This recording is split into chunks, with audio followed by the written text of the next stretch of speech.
something with your mind that you can do it with the body will follow your mind. And my mind is very ready. Audrey Mestre, a name admired the world over, rests forever 561 feet beneath the surface of the Caribbean Sea. Despite the glaring, fatal blunders made on that fateful day, no criminal investigation was ever launched, and no charges were ever filed. Every shred of evidence vanished with the rising bubbles, casting a heavy, dark shadow over the so-called golden couple of the ocean. To this day, the world remains divided. Was her death a tragic accident, or the perfect murder? But before we reach that tragic end, let's rewind to the golden days where a child with an uncanny instinct began her fateful romance with the ocean. The child with salt water in her veins. Audrey Mestre was born on August 11, 1974, in Paris. Her story began in an ordinary middle-class family in the French capital. But from the very beginning, there was nothing ordinary about the way she moved through water. At just 2 years old, Audrey stood on a podium and received a gold medal for a 25-meter swim. Before she could even read, she had already learned how to command the water around her. At first, her parents thought she was simply gifted. But as Audrey grew older, that gift became something deeper, almost instinctive. Water was not just where she performed. It was where she seemed most alive. At 13, she strapped on a scuba tank for the first time and plunged into the deep. According to her family, that moment changed her forever.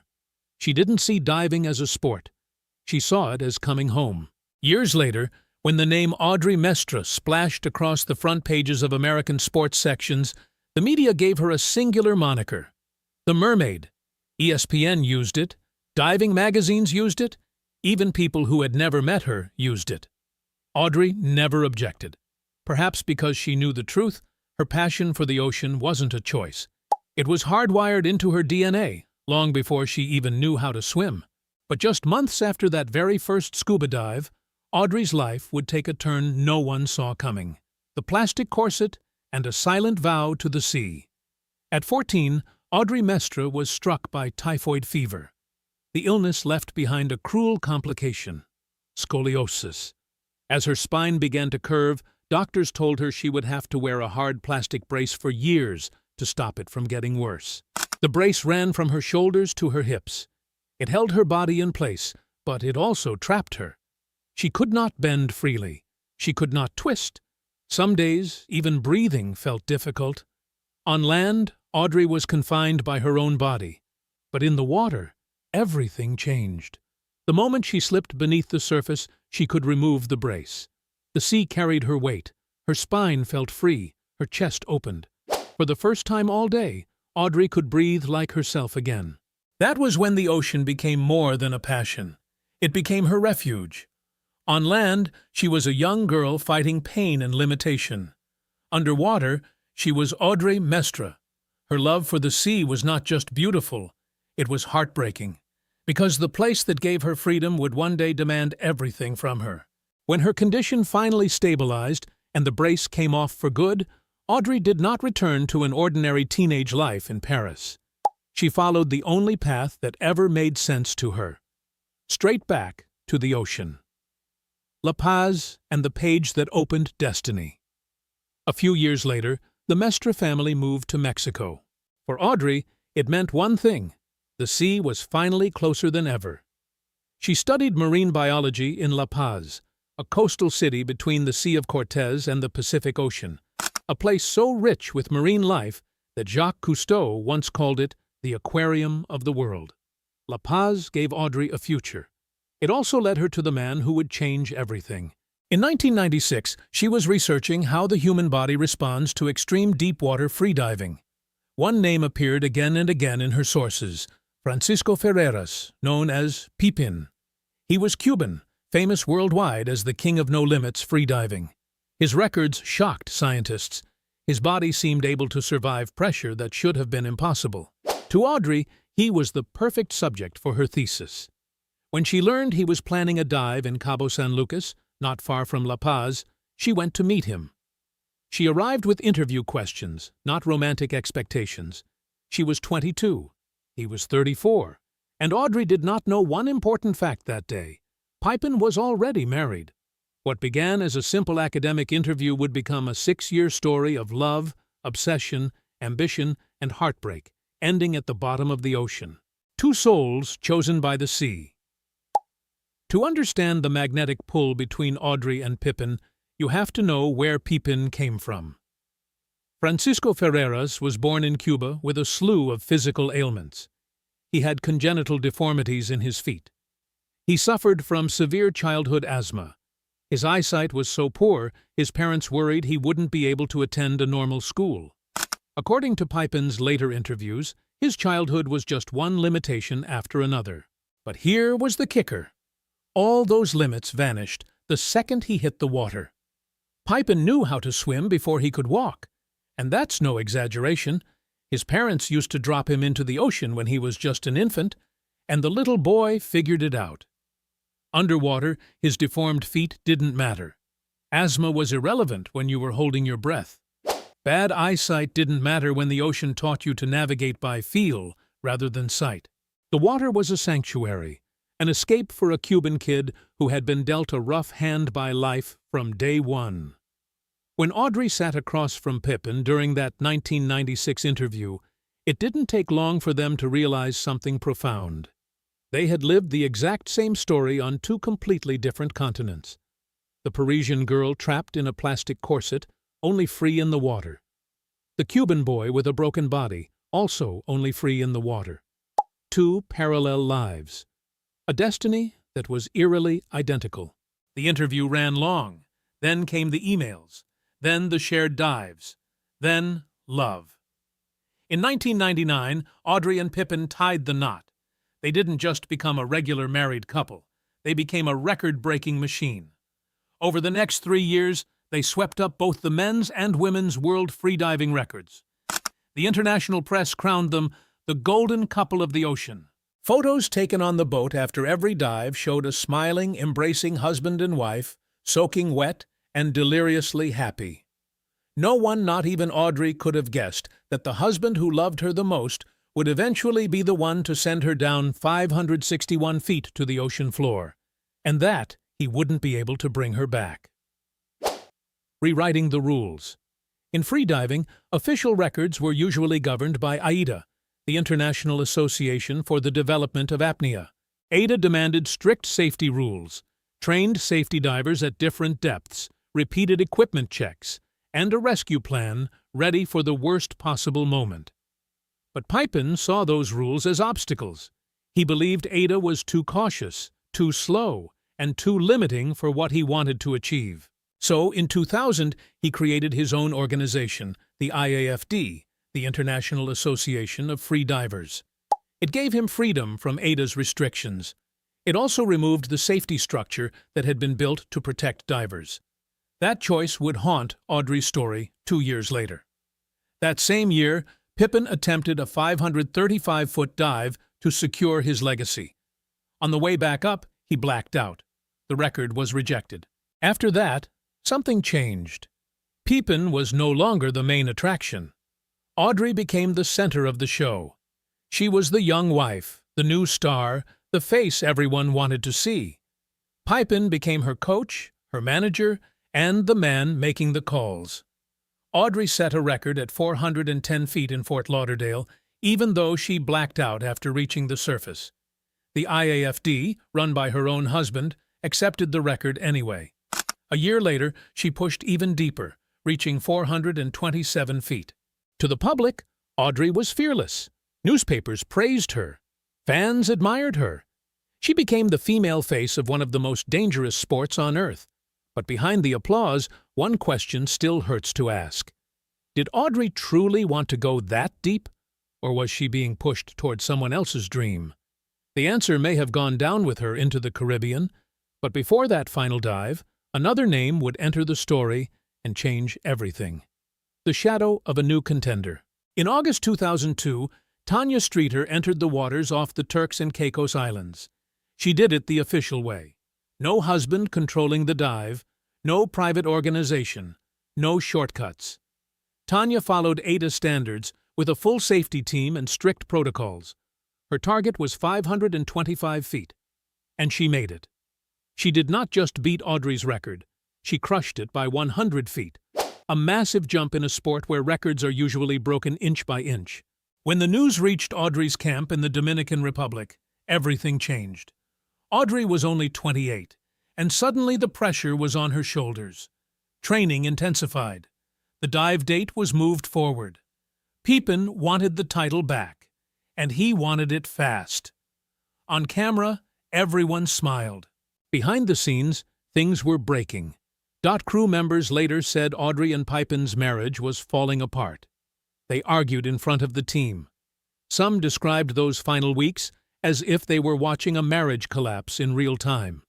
Then came the rumor that never went away. People in the freediving world claimed Audrey planned to leave Pepin after one final record attempt. The idea was simple and heartbreaking. Take back the title, then walk away. Some even said that the night before the dive, Audrey called her mother in France and broke down crying. After her death, a close friend said Audrey had once warned that if she ever died in the water, people should not assume it was an accident. There was no recording, no written proof, only a memory. But weeks later, Audrey Mestre did die in the water, and that memory became impossible to ignore. Omens of a fatal tide. On October 9, 2002, Audrey made a practice dive to 558 feet. It was breathtaking. The team believed she was ready. In 3 days, she would go for 561 feet, deep enough to take the world record back from Tanya Streeter. But on the morning of October 12th, warning signs were everywhere. Audrey was quiet. Too quiet. She sat alone on the boat and kept people away from her gear. Pepin was tense, angry, and strangely controlling. He reportedly refused to let even his most experienced crew check the air tank for the lift bag. That tank mattered more than anything. The lift bag was the balloon that would bring Audrey back from the bottom. At more than 500 feet, there was no swimming up. No second chance. The bag had to inflate, or she would be trapped in the deep. And somehow, the most important safety check was skipped. Years later, Carlos Serra, Pepin's business partner and co-organizer of the dive, claimed Pepin had deliberately stopped the tank from being checked that day. The safety setup was just as alarming. Tanya Streeter had used 16 safety divers for her record dive. Audrey had only 2. One waited at 262 feet, another at 564 feet. But the critical rescue zone around 427 feet was left empty. In one of the deadliest sports on Earth, Audrey was sent into the abyss with a broken safety net. And all of it happened under the IAFD, the organization Pepin created to avoid AIDA's stricter rules. That afternoon, Audrey stepped onto the sled. Beneath her was 561 feet of open water, roughly the height of the Washington Monument. The plan sounded simple. Drop to the bottom, inflate the lift bag, return to the surface. Audrey took one final breath. Then she let go, and the ocean swallowed her whole. A heart stops at 562 feet. The first person to sense something was terribly wrong was Pascal Bernabe. Bernabe was the lone safety diver stationed at the maximum depth that day, 564 feet. He hovered in the pitch black, waiting for Audrey to touch down. Later, he would be the one to bring the real story to the press. He was the last person to see the mermaid breathing. As the sled descended, Bernabe noticed the cable moving erratically. She was coming down, but the rhythm was off. At 2 minutes and 22 seconds, Audrey hit the bottom at 561 feet. She executed the 3 vital survival steps perfectly. Grab the lift bag, open the valve, pull the pin. It was a sequence she had drilled thousands of times. But this time, the bag didn't rise. Bernabe swam over frantically. He manually pumped air into the bag from his own spare tank. The bag started to inflate, but it was agonizingly slow. There wasn't enough air. Bernabe couldn't follow Audrey up. At 564 feet, if he ascended at her speed, his blood would literally boil. He would die of decompression sickness. He had to stop at pre-calculated decompression tiers.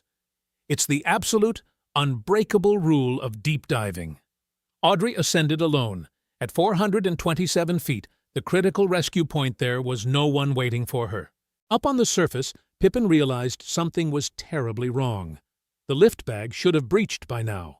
He screamed for his scuba gear. The crew scrambled to hand him his equipment, but it took him nearly a full minute to gear up, a minute wasted in a situation where every millisecond dictates life or death. 4 minutes into the dive, Bernabe found her floating unconscious at 394 feet. She had drifted away from the main cable. At 4 minutes and 40 seconds, the lift bag finally breached the surface, but Audrey wasn't with it. Pippin dove in. He went down to 295 feet on a single breath without any gear. It's a depth even seasoned pros avoid without heavy preparation. He met Bernabe on the way up, and together they hauled Audrey toward the light as fast as humanly possible. Pippin began administering CPR while they were still underwater. When they finally dragged Audrey onto the boat, the crew screamed for the doctor. But the person who rushed over wasn't an ER trauma physician. It was a dentist. No one had bothered to staff a dive medical specialist for a world record attempt. Audrey still had a faint pulse when they reached the shore, but it was too late. Audrey Mestre died at the age of 28. She was just 2 months shy of her 29th birthday, a day that would never come. When the paramedics peeled off her wetsuit, her wedding ring was still sitting perfectly on her left ring finger. She died as the wife of the man who couldn't save her. The ocean keeps its secrets. After Audrey Mestre died, no official criminal investigation was ever opened. In the Dominican Republic, a criminal probe into an accidental death required a formal request from the family. That request never came. Not from Pippin, not from Audrey's family. No indictment followed. No charges were filed. The case disappeared before it ever truly began. But the world did not forget. Diving forums, sports media, and freediving insiders exploded with debate. Some believed Pippin had sent his wife into a death trap. Others defended him, saying Audrey died in a dangerous sport where one mistake could be fatal. Audrey's mother, Maria Eugenia Mestre, was not silent. She publicly accused her son-in-law of indirectly causing Audrey's death. But even a grieving mother's accusation was not enough to force a legal investigation. Years later, Pippin released his memoir, The Dive. In it, he blamed faulty equipment, poor safety work, and bad rigging. But critics noticed what was missing: no real responsibility, and no meaningful apology to Audrey's family. Then, Pippin remarried only a few years after Audrey's death. For many in the freediving world, and for the Mestre family, it felt like another wound.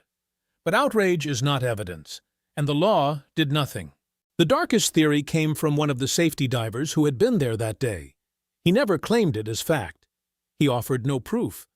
But he suggested a disturbing possibility: that Pippin may have staged a fake emergency so he could rescue Audrey and appear as the hero, only for the plan to spiral out of control. It was never proven, but for more than 20 years, that theory has refused to die. After her funeral in France, Audrey's family scattered her ashes across the Caribbean Sea. It was the only resting place that made sense. The ocean had given her freedom, purpose, and peace. In the end, it also became her grave. The IAFD later awarded Audrey the No Limits world record based on her October 9th practice dive. Even after death, she had beaten her husband's personal best from the other side of the world. In 2003, Pippin made the final dive of his career. He reached exactly 561 feet, then stopped, later presenting it as a tribute to Audrey. A decade later, James Cameron produced the documentary No Limits, bringing Audrey's life and death back into the spotlight. But the sport itself never recovered. No Limits freediving was almost erased from major competition. Organizations stopped recognizing the records. Athletes walked away. No one wanted another Audrey Mestre. More than 20 years have passed. No woman has challenged Tanya Streeter's record since. The one woman who might have done it is gone. Audrey Mestre remains one of the most gifted divers the world ever saw. Brave, graceful, and heartbreakingly trusting. Her story leaves behind one question that still hurts. When the person you love is also the person pushing you toward the deepest abyss, is it still love? The full truth may never surface. It may still be down there, locked beneath the Caribbean water, with everything the ocean swallowed on October 12, 2002. Audrey trusted the man she loved, and the ocean took her anyway.